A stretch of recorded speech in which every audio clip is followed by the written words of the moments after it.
If by some chance, some stroke of luck, or some act of God, you have stumbled upon this broadcast, you are listening to the Chivalry Chronicles with your host, Dr. DLH. I'm a damn doctor. David. We're going to bring the tea refuse to not drink during the podcast. Yeah. And me, Jaime. They need to make podcast equipment a lot more expensive to get some of these clowns off the air. Gather around as we discuss a modern, manly approach to chivalry. So I hope you're ready, because I know we are. So let's get into it.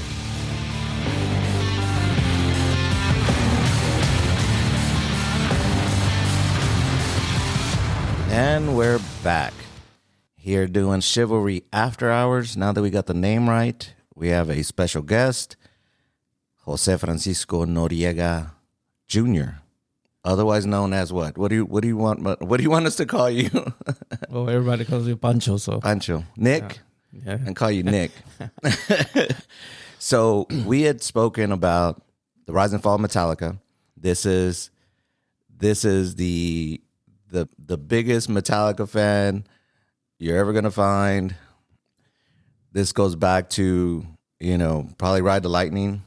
You had what they call them now, like the battle vest, the blue jean vest. You had the Ride the Lightning patch. I still have it.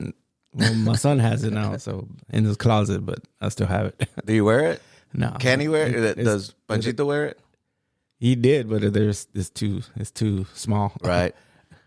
So you listen to the Metallica Rise and Fall. Yes. What are your thoughts? Like what did we miss? What did we have on there that you're like, nah, it didn't happen that way? Like, give us your take on it. Well, everything was on point. It's like I was answering y'all's questions, and I was yeah, that's right. Like everything y'all were saying, and I was with my son listening to it, and he was just laughing because I was giving the same answers y'all were saying. So it was like we were there in the same room.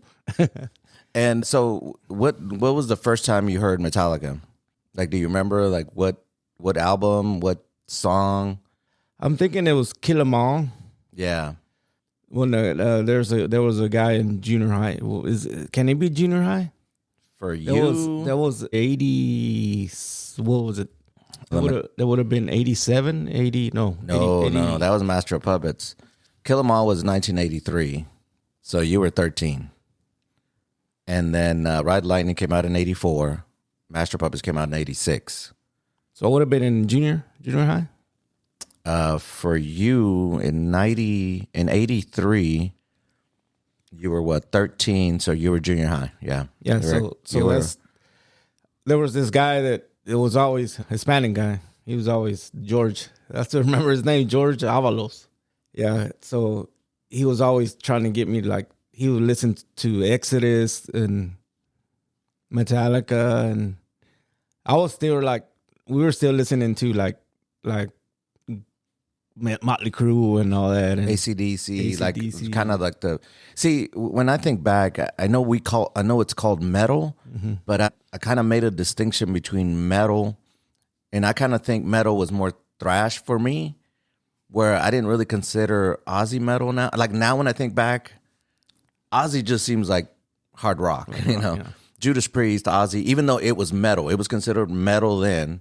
Like, I guess with age, you're just kind of, man, that was kind of just more hard rock. AC/DC, Ozzy, Judas Priest, all that stuff was just, it's considered metal, but in my mind, like when we got into Metallica, it just opened the door to everything, right? We talked about the Big Four, the Big Eight. And speaking of the Big Eight, last night, we just went to Death Angel and Vio-Lence. Death Angel was part of the Big Eight. And I think we stated in that podcast, who's part of the Big Eight. So we went to the concert. What did you think of it last night? Like, did they sound good? I mean, what was your thought? Well, Death Angel, like, they're a good live band. Yeah. They sounded good. And Vio-Lence, I think they stole the show.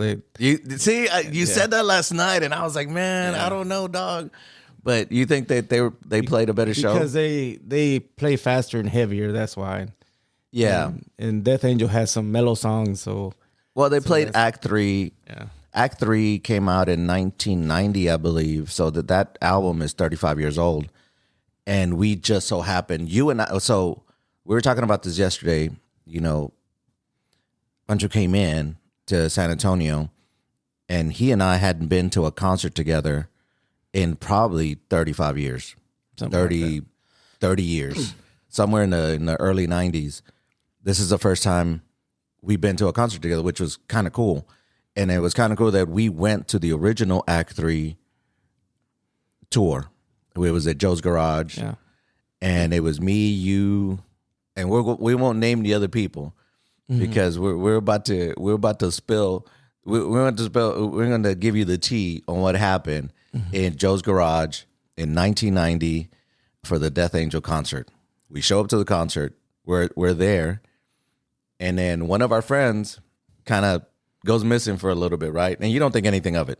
We get back, you know, he comes out, you know, at the end of the show, and he's like really hurried, right? Like, man, we gotta go. Let's go. And then we leave, and Mark Osegueda, right, the lead singer, steps out of as we're leaving the venue. We left the building. The whole band, all of them. Yeah, but he opens the door. Like, I remember he just swings the door open. It's like, one of you motherfuckers. Who stole my leather jacket? Yeah, who stole my jacket? And so we go to the car, right? Because our friend is like, man, we gotta go. Let's get in the car. And I was cool. So we get in the car, and then he shows us what? The leather jacket. Yeah. And he shows us the freaking leather jacket, and we're like, what are you doing? Like, what the hell are you doing, man?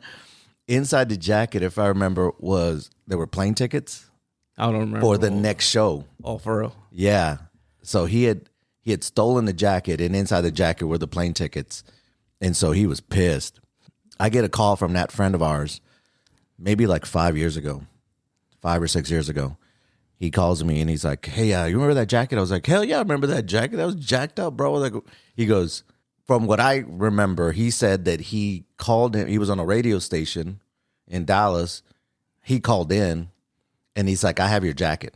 And he goes, man, my ex-wife gave me that jacket. It's really, that jacket is special to me. And he goes, yeah, my friend stole it from me. And so he implicated another one of our friends who was also at that concert. Mm-hmm. And he said, he stole it from me, but I have it. And he goes, hey, I'll leave some tickets for you at will call. Bring the jacket and you can come up on stage. And so he called me and he's like, I'm going to go. And he invited that friend. He goes, I'm not going, man. You told him I stole it. So anyway, I don't know what happened. But I called him later, or I texted him later.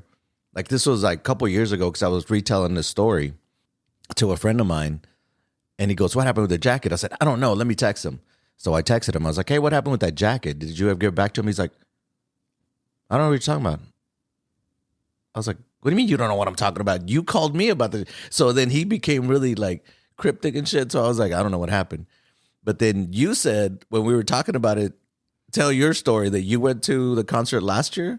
There was I'm not sure, 2-3 years ago. Okay. They played at what did I tell Lil yesterday? The Trees. They played at Trees, and it was me and my wife. We were watching the show, and then he started telling the story, and I was like, man.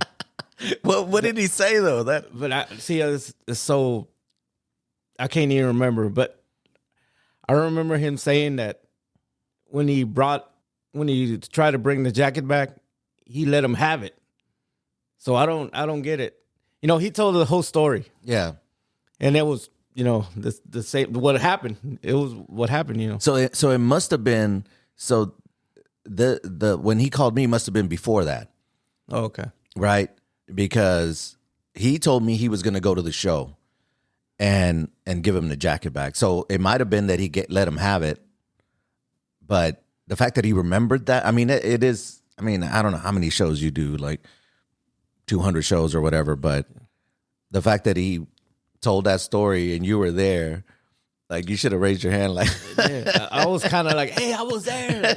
and But he was saying, yeah, this happened in Fort Worth and Joe's Garage. I can't remember if he said Joe's Garage, but it got so.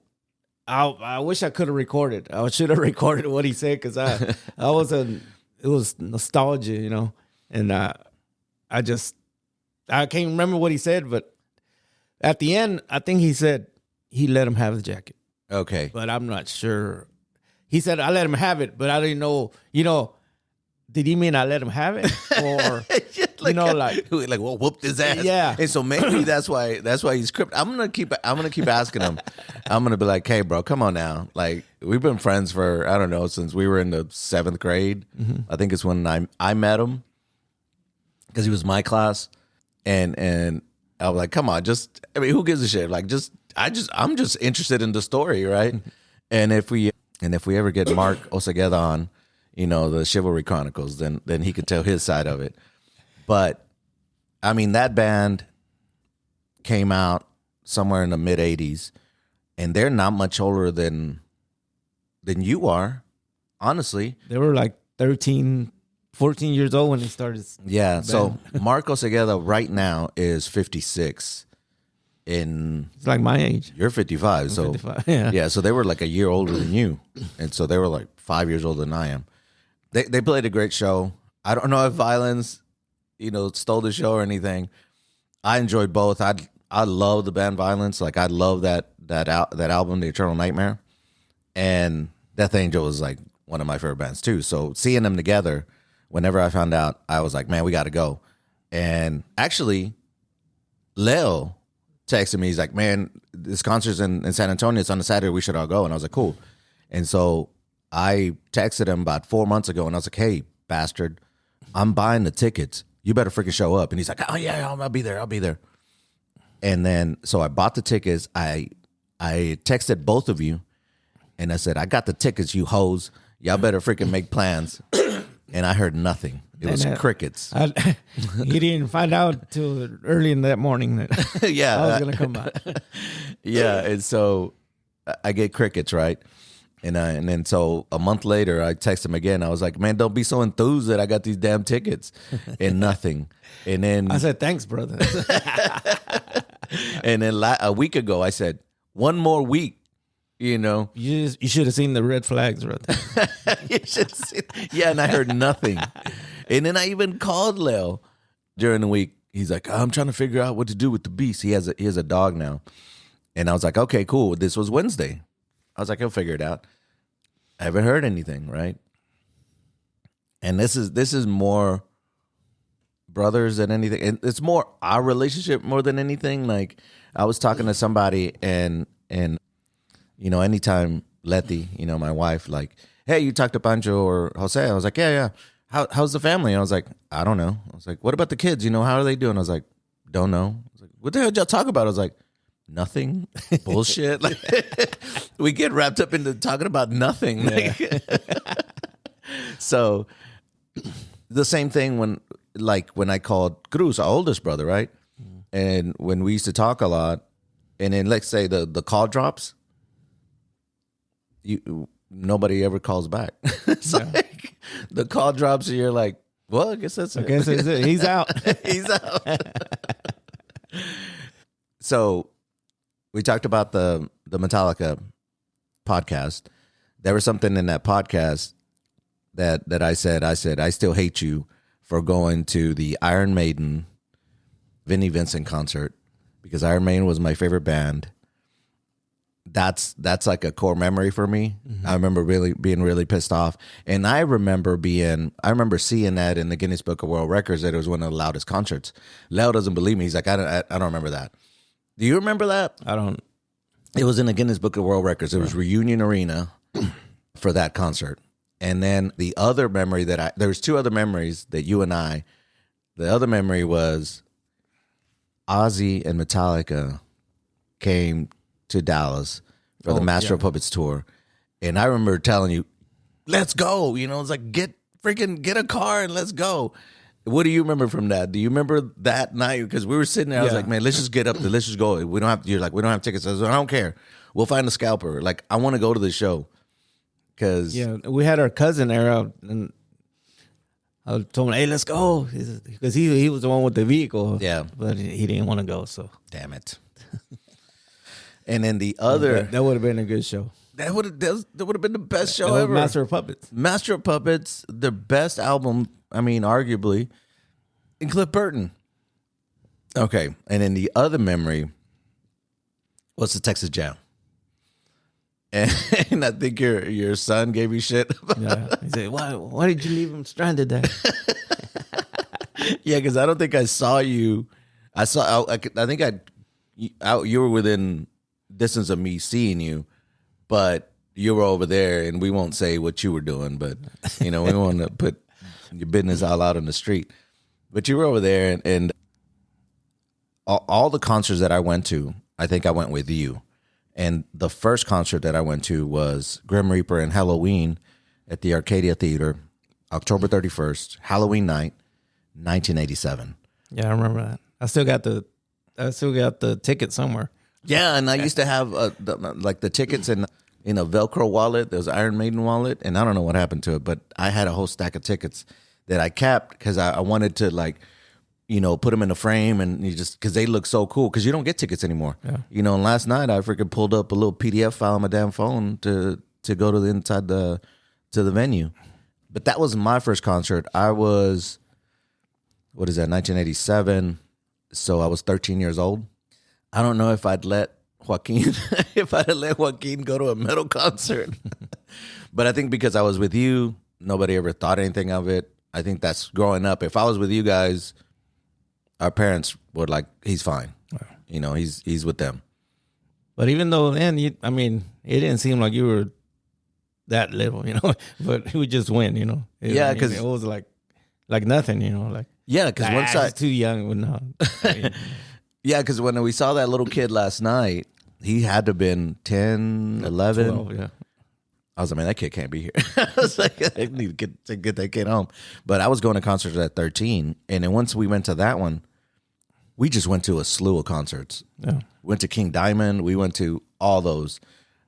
And to me, it felt like that's all we did is get enough money, go to concerts, and then that was it. Almost every weekend we would go. Somebody was playing every weekend at Joe's. What I was telling Leo was we wouldn't have tickets sometimes, and we just go. There were scalpers everywhere. The other thing that we would do, and I think you were the mastermind of it. Like I just followed you because I was a kid, right? But you were like, oh, man, we got these tickets. They're like, I don't know, 300 level. We'll go find a scalper, give him these tickets, and get better tickets. And that's the other thing we would do. And I was like, that's pretty fucking smart. Let's do that. Or sometimes we just jump over the balcony. One time we did at can't remember. It was the State Fair Coliseum. Yeah. We had upper level seats. We jumped that balcony and went to the floor. Yeah, I don't think they had a lot of security back in the day because I remember Cruz, our oldest brother, sneaking a bottle of Jack into Union Arena because he had that trench coat. Remember, he had that big trench coat. And what show was that? I think it was Slayer, probably, because we used to all go, right? It was me, you, Cruz, and then the slew of friends that we had. There's usually 6 of us or whatever going to these concerts, but the majority of the time, I think it was me and you, and which gets me to something else I wanted to talk about. Like when we went to concerts, people are going to think we're gatekeepers, right? And we kind of are. But what was your definition of a poser back in the day, back in the late 80s? What was a poser? Like what did you consider then a poser? People who listen to Motley Crue, Bon Jovi, and even though we kind of listened to it. Yeah. Yeah, that was, and we used to be like, look at that poser. So the other thing that we were like super snobs about was like if you didn't go to the concert, like what we would do is if the concert was Sunday, we'd show up to school the next day with the concert T-shirt with the dates on the back. And I'm still that way. Like I want a concert T-shirt. That's what pissed me off last night, that they didn't have large, extra large. They had double X, It has small, medium, and double X and triple X. And I was like, man, those are way too big. But like, why don't you have enough? I mean, look at the people here. It's like nobody's gonna wear. Oh, that Act 3 shirt was Yeah, so I'm cool. gonna look for it online, which I'm gonna break our own rule that you have to get it at the concert. But I always wanted a T-shirt with the dates because that showed the tour, it showed the dates, and of course the logo of the band. So whenever we would show up the next day at school, they'd be like, "Oh man, you went to that concert," and you're like, "Of course I did." You know, Yeah, so we show them off. yeah, we were. I guess we were pretty bad about it. But then, It was a school night you went? your parents let you go. So that was one thing that I know that I remember doing is you would wear that shirt the next day. The other thing is like you had people say, "Oh man, I was there too," you know, and I was like, "Oh, okay, cool. Where were you?" I was like, "Cause you know, it's like, well, you know, I was in like a seat 13, you know, row 3," and we're like, it was general admission though, like you know? And so it was just, you know, you're kids, you want to set yourself apart, and you know, when you went to concerts, you were kind of proud to go into those concerts. Yeah, we thought we were cool. Yeah, we really thought. You thought you were cool. So then, Leo and I were talking about this, and it had to do with like concert etiquette, right? I call it concert etiquette, but he was telling me, he was, "Oh yeah, man, I'd seen somewhere that people are saying you shouldn't wear the concert, you shouldn't wear a shirt of the band that you're gonna go see." That sounds kind of dumb, huh? Yeah, and I was like, "What? When did that come about?" I was like, "Because that was not the case back in the late '80s and early '90s." What was your thought on what to wear the day of the concert? Like, would you wear the band? Like, was that an option to wear the shirt for the band that you're going to go see?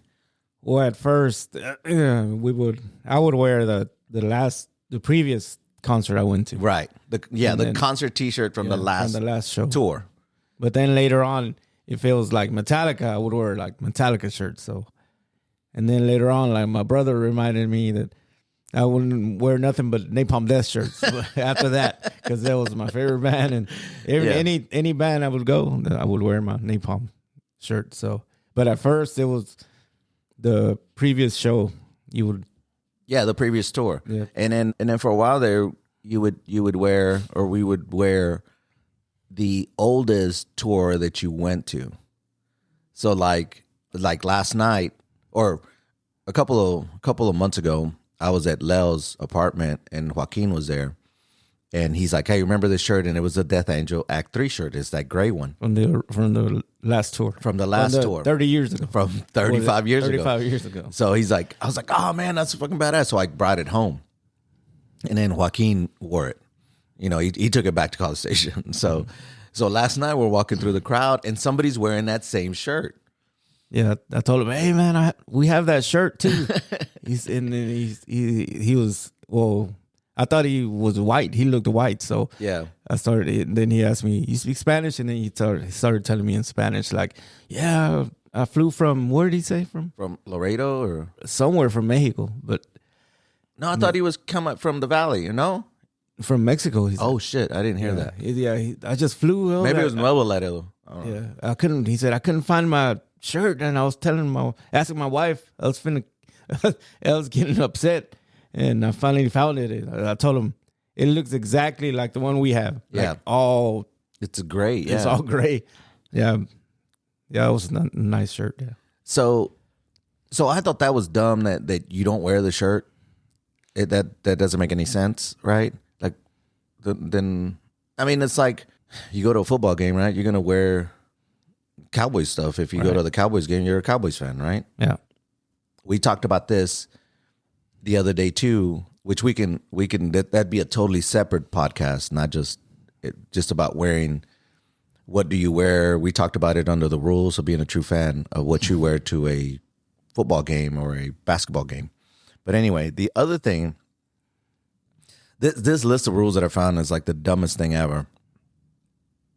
It says you don't wear the band shirt of the headliner's previous band. Just stupid. Like what? That doesn't make any sense. Who even keeps up with it? Yeah, there's people that keep up with that. Yeah, there are a lot of people. I mean, you of course, like last night you were wearing Flotsam and Jetsam, Yeah. right? And the last couple of concerts that I've been to, I have not worn a shirt like of the band, except for the Iron Maiden last year, because I bought them beforehand. Iron Maiden on their website, you could buy the concert T-shirt. They have the tour dates on there. That have the tour dates before the show. Oh, okay. And so I was like, cool. So I bought everybody a shirt, Liana and Joaquin and our sister Aide and Leo. I bought them all. I was like, which one do y'all want? And that way we show up to the concert with the concert T-shirt. And then if we buy more, then that's cool. Because that's the other thing that sucked when we'd go to concerts. And we both buy like maybe 2 shirts or 1 shirt. And then what do you do with them?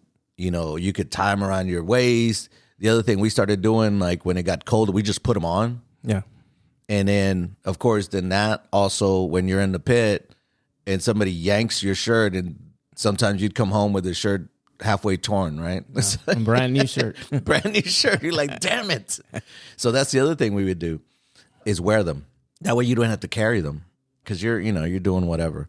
Now, last night, the pit got going, right? Yeah, a little bit. Yeah. Did you get in? No, I was wanted to. Why didn't you?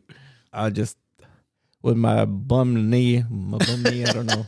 I don't want to take a chance and end up in the hospital again. But man, I was so close to going in there. I felt the. You felt the rush. Yes. What a rush.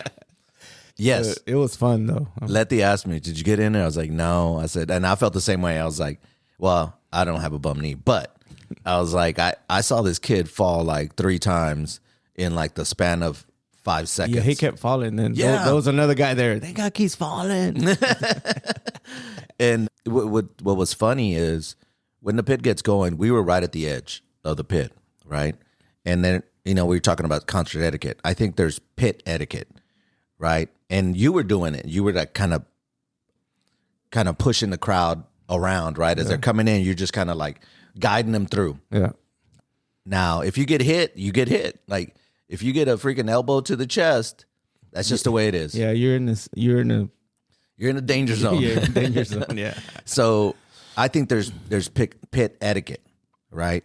And so when somebody falls, you go in there and get them, and you did that. Yeah. You kind of went back into the row.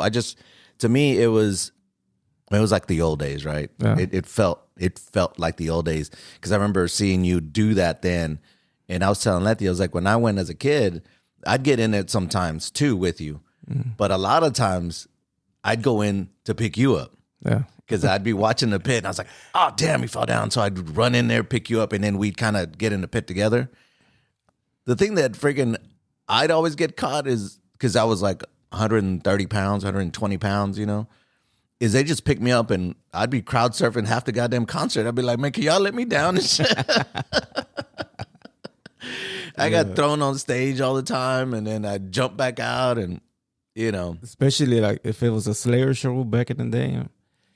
Once you stepped into the crowd, if I was with somebody, I would say, well, see you, because I'm not going to see you till the end of the show, because you be like literally up in the air. Yeah. Like in the people with the wave, you don't have to jump. You were like hovering up in the air. And you'd stay up there forever. I lost a wallet because I had a chain wallet, and then all I had was a chain. But last night I was telling Letty, so when you're near the pit, you just know that you're gonna get hit, you're gonna get bumped into, you're in the danger zone. There's there's always somebody that goes the opposite way that a pit's flowing. Yeah. Right. And then there was this kid last night that he looked really young. He's probably in his 20s. That was when the pit wasn't going, he was trying to get the pit going. And so he was just pushing everyone, around the pit. It. Yeah. And then I think he went around and hit an old dude, because this dude was like bald, gray hair, kind of heavy, pushed him, and then he got pissed off. And the kid just kept going, right? Because he's doing what he does. And this old dude was like running up to him, right? And as I turn around, I see it happen, and then the kid passes by me, and I see this old man running towards him like he's gonna fuck him up, right? Mm-hmm. And then you just see this dude come from the side. This dude was like 6'2", 220, you know, like, and knocked him the hell, like decleated his ass. The old guy? The old guy. Man. And I was like, damn. Because that's what happens, right? Like if you're on the edge of the pit and you get hit. You can't get upset. You can't get upset.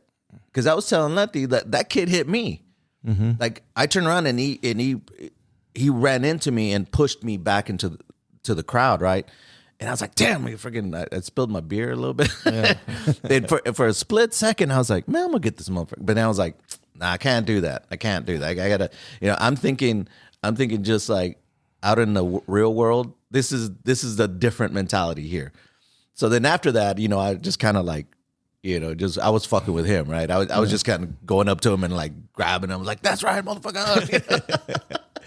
Yeah, I showed him last night and during one of the songs. I wasn't in the pit, but I was right beside it, like Jaime says.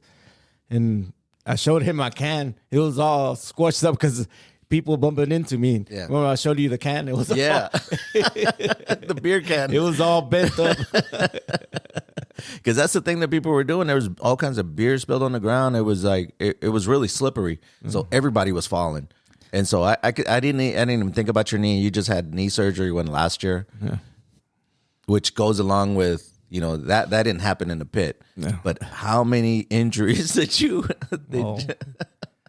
One time I remember it was Sepultura and Napalm Death. They played at the Longhorn Ballroom. Yeah, that one had a big old pole in the middle.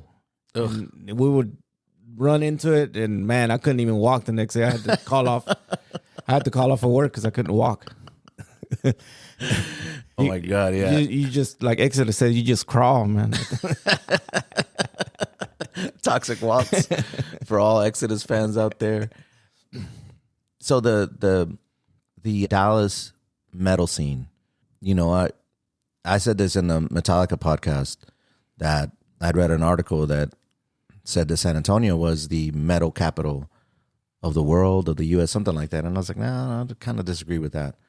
Mainly because we grew up in Dallas and there were shows there all the time.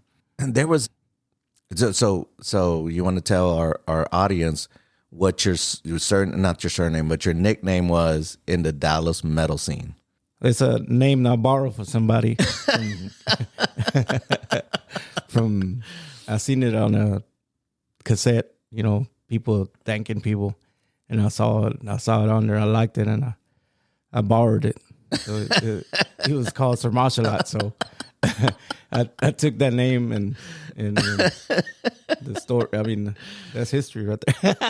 So, but do you remember what band that was? Was it Vio-Lence?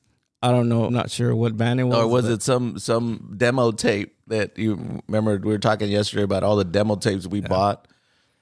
Yeah, I think it was It had to have been some another band because those didn't have. Those demos didn't have places where they thank people.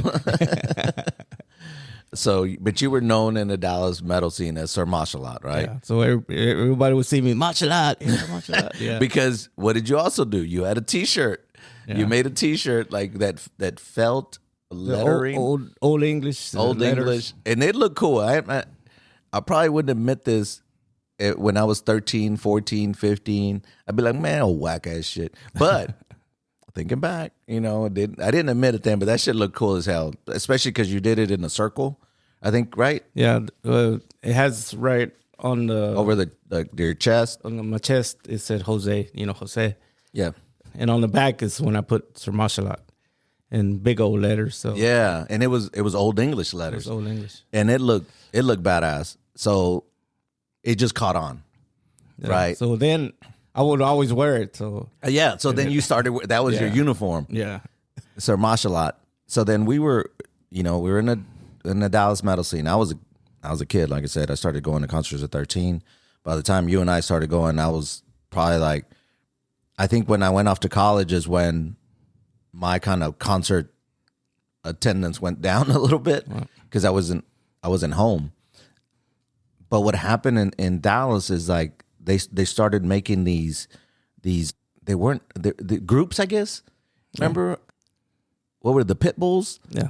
And they came up to you and they were trying to recruit you into the so what were the pit bulls? Like what was it? It was just a group of people, was it? It was just a mosh organization, they call it.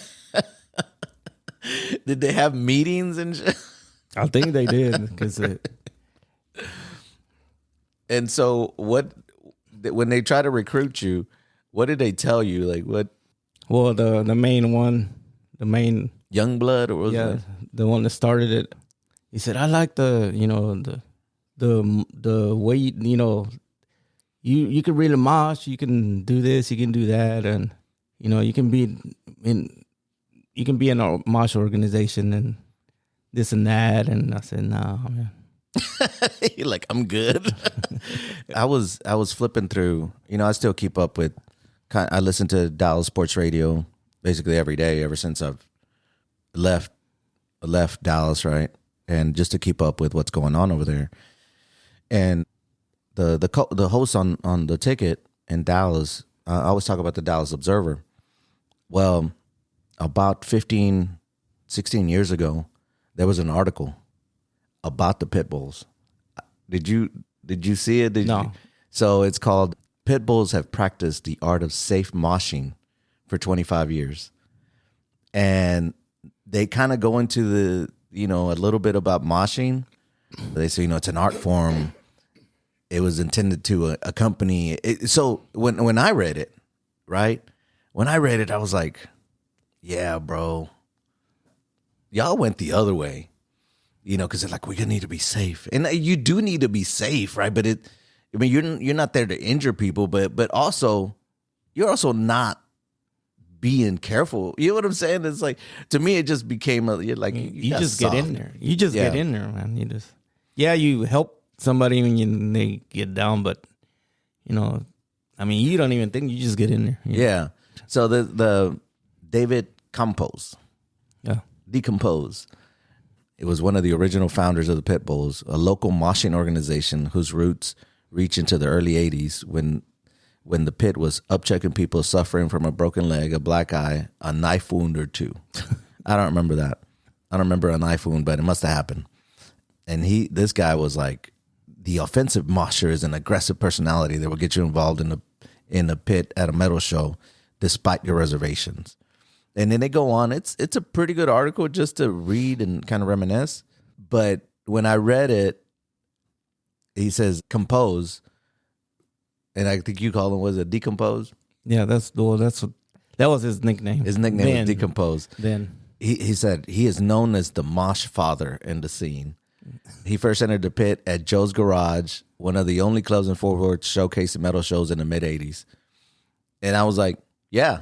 We were there, which is where the Death Angel concert was, which is where Sepultura went. That I remember that show. We found the YouTube video of the whole show, and I remember talking to them. They were playing pool, and it was Max and Igor, and so we roll up. We're like, that's freaking Max and Igor right there. So we were just sitting there talking to them, you and I, and I was like, man, that's cool, yeah. Because it was a small venue. It was so small. Yeah, they couldn't go anywhere else. Yeah. Their little, where they used to hang out, the band, it was like small, you can go in there. One time I was in there talking to Barney from Napalm. He was like, him and the guitar player. Yeah, well, we used to battle against them, at first, all of us. Yeah. And then, we didn't fight. But we used to, like... Yeah, you had your own little cruise. Yeah, it was you and like 4 of us, but... Yeah. But they knew who we were, they knew Sir Mosh-A-Lot. Yeah. So here's what I wanted to bring about this article, for you specifically, right? Because we set it up. This dude, right? Because this happened after we had been going to so many shows. This happened like... probably, somewhere in 87, 88, maybe. But here's part of the article that I want to talk to you about. They said, inspired by a friend's song, Compose found a black T-shirt, took to a local print shop, and paid to have pit bulls embroidered in white Old English lettering across the front. Mm-hmm. I was like, man, that motherfucker got it from Pancho. Like, I can't believe this shit. I had the shirt first. So, And I know you did, and that should piss me off that this guy acted like, oh, you know, like I came up with it. Because when we saw those shirts, we're like, what the hell? Because they look just like your shirt. Mm-hmm. You know what I'm saying? With the Old English, I was like, come on, man. Not that you invented Old English, Yeah. you know, like you didn't.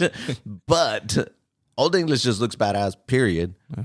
But you were the only person that had that shirt with your name, kind of made your own crew. Like, you could have had a bunch of Mosh-A-Lots. You know what I'm saying? Like, you had that look. And when I read this, I was like, man, this is some bullshit right here, because this didn't just come out of nowhere. I think they took what you were doing and expanded it to a whole organization. And I think that's why they try to recruit you. They were your little, what do you call them? They were your fanboys, I think. You know, at first we used to battle against them, and then we kind of like had animosity. Not like, hey, like, but Yeah. in the pit we were always battling. And no, I mean, I still, every once I see them, you know, I mean, we're cool. So anything you want to say to them if they ever come across this this podcast? When I saw this article, I was like, oh yeah, I remember them, because I remember them coming up to you and recruiting you. Like, I remember that. And so I was like, oh man, that's cool. Let me read this, because they talked about they talked about Joe's Garage, which, you know, we were there, but you were there when I left. I think you were there all the time. When I went out to college, it was in '92. But even by then, I mean, I think stuff started dying down. Honestly, like metal kind of started slowing down. But this article was pretty interesting, and then when I read that, I was like, man, I got to tell you about it. And I just remembered today because you came down. I was like, man, I need to get you on the podcast. What else do you remember from that metal scene? That Well, after that, they had all kinds of organizations. Like, there were some other ones that wore red shirts with black letters. okay, They were called the Grave Diggers. So they would battle against the pit bulls, and they would do battle dancing and shit. Like, yeah. And then after that, there were some called Pit Demons, and you know, a whole bunch of organizations came out about. so everything was pit. Yeah, everything. Was, yeah, Pit Bulls, Pit Demons. Well, no, the other ones were Grave Diggers. Yeah. Yeah, so what they did is they made it similar to like a motorcycle club, Kind of like that. Yeah. and they made prospects. Yeah. So you were prospecting for that organization. And when this article came out, this was like 2014. This is where I kind of started like getting a little, what do you call it, like, you know, the article was pretty good up to a point, and I was like, okay, because it was like, the pit bulls have earned respect from the North Texas metal scene, not only by protecting people in the pit, but also by hosting benefits and metal shows. Like, what are you protecting? Like, you know what I'm saying? Like, what? You're not like some superhero that's coming. You're just an organization that, I mean, I didn't get that. Like, they were so concerned about safe pits. It's like, that's not the purpose of the pit. It's not safe. Yeah. That's why it's, you know, that's why when you go there, you know it's dangerous. You know that you could get jacked up. You could get, like they were saying, black eyes. You've come home with bruises, you know, like, especially, I think you, when you were stage diving once. Yeah. Was unconscious for a minute. And I just got up and went and bought another pitcher of beer and started back in the pit. So I think that's the allure of it, is that the fact that it is dangerous, right? Yeah. That's it's like people that go skydiving. It's like people that do mountain climbing, and you know, the fear of you actually getting hurt is part of why you want to do it, right? Yeah. Is that, and especially at that age, I mean, your testosterone is like freaking sky high. You don't care. And so when Letty asked me, did you get in? I was like, no. I was like, I wanted to, I said, and I was gonna drag you out there, but I was like, you know what? I saw that kid fall like 3 times too, and I was like, it was a lot of water. I mean, beer on the floor. it was all kinds of beer. So people were sliding across the floor, falling, and I was like, man, I'm 51, dog. I don't need to be doing that. Yeah, I was telling Jaime yesterday, let's run down there like we used to from the parking lot. We used to run from the parking lot, just run all the way, pay, and jump, like run to the pit. Yeah. And then, that was it. Until the show was over. Next band. Yeah. It was good. It was good going last night. Like I said, during the concert, I felt, I was like, man, this is what we used to do. This, and the fact that you and I hadn't been to a concert in 30 some odd years made it even better. Here's another story that I have for you. So we were here at the house maybe like 5 years ago, and they came down, right? Our sister was down, and so we were talking about concerts. I was like, yeah, we used to go to all these concerts and blah blah, and we're just kind of talking about that. And then Aide says, and Letty, they never invited me, and I was like, what? I was like, we didn't even know you wanted to go. Like, I had no idea. I had no idea. I knew she liked Bon Jovi, Motley Crue, and but I mean, that took me. I was like, bullshit. Like we didn't know. Like how are we supposed to know? You ain't never said nothing. Like, and so that's when I was like, you know what? F that. Like we're going Iron Maiden, and that's when I bought those tickets for Iron Maiden, right? Okay. And so I bought like 5 tickets, invited your ass, and you didn't show up, but Lel showed up. Cruz went with us, and I had 2 extra tickets. I went, and then we took Joaquin because Joaquin used your ticket. Okay. And so we were there, and then so we go up to Dallas. I drove up to Dallas. Joaquin and we went to the concert. Great concert. It was, what concert was that? Where they play at the Smirnoff or what? No, I think it was at the AT&T Center. Oh, okay. And it was the Book of Souls tour, right? Oh, okay. So I come back, and then Joaquin was 8. I don't know how old he was. He was little, probably 9. I don't know. And so he was having a great time because he was sitting next to Cruz and Leo. And so Joaquin has always been about.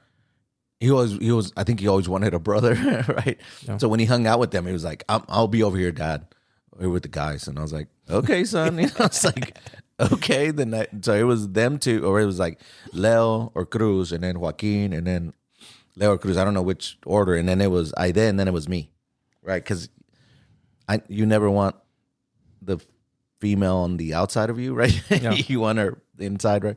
So anyway, he's like, "I'll be over here, Dad. I'm over with the guys." I was like, oh, "Okay, good, son." And so we came back home, right? And then we're telling Letty about the concert, and we're sitting there talking about it, and I was like, "Man, it was such a great concert. They played, a bunch of great songs, and they didn't play Run to the Hills," which is Aida's favorite song. For some reason, they didn't play it. Well, Iron Maiden always awesome, man. Yeah. And so we're sitting here, and and Liana was like, "Well, I wanted to go. Why didn't you invite me?" And I was like, "Oh, hell." So then that's what started that, right? So then now every Iron Maiden concert, I'm like, okay, the whole we're family. going. Yeah. So that night I was like, "You wanted to go?" I was like, how am I supposed to know this, right? And so Liana and I went to that same, like one of the concerts, but it was just her and I because it came back around. And so I was just like, it was here in San Antonio, though. Yeah, and it was kind of it was a pretty cool concert. It was, I forgot, the Legend of the Beast tour or something like that, where they kind of played all the old songs. Oh, okay. But yeah, I was like, what is going on here? You need to tell us what you're looking for. Is there anything else? Did you want to, like, that you remember from the metal scene that you wanted to get out? Wanted to get on this podcast, because this is a topic I've been wanting to cover for a long time, which is moshing, pit etiquette, concert etiquette, and then just talking about that metal scene that I thought was like bigger than anyone gave it credit for. Like, you don't have venues like that anymore, or you didn't have venues at the time that would just consistently bring bands in And big bands. And it was like 3 or 4 good bands for $5. You would pay $5 to go watch them, you know. And it would be like Morbid Angel and Forbidden. for like 3 great bands, you know. Yeah. It would be Pestilence and Morgoth or all of them. I mean, we seen everybody in Joe, so those were the greatest times to be, you know, in the metal scene. From probably what 85 to 90 to 90 something, 93, 91, 94. 93, and then they started dying out. Yeah, because I think after a while, it's just people stopped going, and then Starplex came up, Green Arena. We went to Tarrant County, the Tarrant County Convention Center. I mean, it was everywhere. Yeah. Then Billy Bob's, I think, did shows sometimes. Yeah, Or no? there's one called because I saw Napalm Death there one time. Yeah. And so whenever Joe's Garage started kind of dying out, I don't know if that's the only number they had, like the bands is just to go play, but that was a big part of it. But anyway, I wanted to talk to you about this article because when I read it, I meant to send it to you because I was like, get out of here with that. You know, want to make the pit safe. That just kind of rubbed me the wrong way. But it was a great concert last night. I appreciate you coming down. I appreciate you coming on this podcast. I know that I think you and Panchito listen to it, and I appreciate your listenership. Yeah, dude, you still got to come up with a name for us, for us listeners. Yeah, loyal listeners. That's right. That's right. We need to come up with something. Yeah, I got several things on the drawing board, but none of it sticks yet, dog. Okay. But anyway, we need to board approve something. What's your final saying for concert t-shirts, concert etiquette? What should you wear to you right now? Right now, I just wear whatever, you know. But I guess back in the day, it was the last concert you went to. You know? Yeah. And then you wear that one. And I think now Leo was telling a story that he wore your shirt from one of those concerts to a recent concert, and he got free drinks. He's like, I was like, did you tell him he didn't even go? He goes, nah, man, he was buying me shots. Yeah, so I don't have a problem with people wearing the shirt of the band you're going to go see. That's just kind of stupid. Especially if it's your favorite band. So yeah, if it's your favorite band, yeah. I wish I had the freaking, Seventh Son concert shirt that I had, that I bought back then so I could wear to the next Iron Maiden concert. The other thing about that whole scene, it is a lot of energy, and for the most part, people are really cool. Like, I remember back in the day we used to kind of get in fights sometimes, but for the most part, people are cool. It's a good scene, right? Everybody's just having fun. Yeah, you're just having fun. Good, friendly, violent fun. Good, friendly, violent fun. So, it's okay to wear the shirt of the band that you're gonna go see. That's stupid, right? Yeah. If you're near the pit, you're gonna get hit. Don't get upset. Don't get upset. It's a different mentality in there. And if you're gonna get in and you fall, I guarantee you somebody's gonna pick you up. Yeah. And if you see someone fall, pick them up. Pick them up. That's two. And what is the third one? So we talked about concert etiquette, pit. Because sometimes there's bodies on bodies on bodies. Bodies on bodies. Yeah, so there you go. Wear the shirt. Put it on. Buy a concert t-shirt. Buy it with dates. Wear it the next day. Do all that. Yes, be a gatekeeper. I don't care. Don't buy the fake ones outside. Yeah, don't buy the fake ones. Don't buy the parking lot party shirt. That's not the real shirt. And support your band, right? I mean, yeah. So I'm gonna tell you a quick story. When I was in Austin, we went to a Slayer, Anthrax, Megadeth concert, and so I'm going to go buy a shirt, right? And they were outside of, so the doors were in. You come out of the show like where the actual concert is, and outside in the hallways, that's where their shirts are, right? And I'm in there trying to buy a shirt or whatever, and the guy kind of goes behind, like, because the table kind of went around, and then these were two older ladies, you know, and probably the band member's mom or somebody like that. The guy beside me kind of goes around the side, you know, kind of by the wall, and grabs a stack of shirts, dog. He just and bolts out of there. He's gone. And they didn't find him. Like he like disappeared into the crowd. Man, I was like, man, that's messed up. I never seen nothing like that. So anyway, there you go. Board approved. Hit that gavel. Board approved. There you go. Wear that shirt. Don't stand in the pit if you don't want to get hit. And yeah, support your band. Yep. All right. Thanks. Thank you. Thank you for listening. If you enjoyed this episode and you'd like to help support the podcast, please share it with others, post about it on your social media, and or leave a rating and review. To catch all the latest from us, you can follow us on Instagram and X. So thanks again, and we'll see you next time.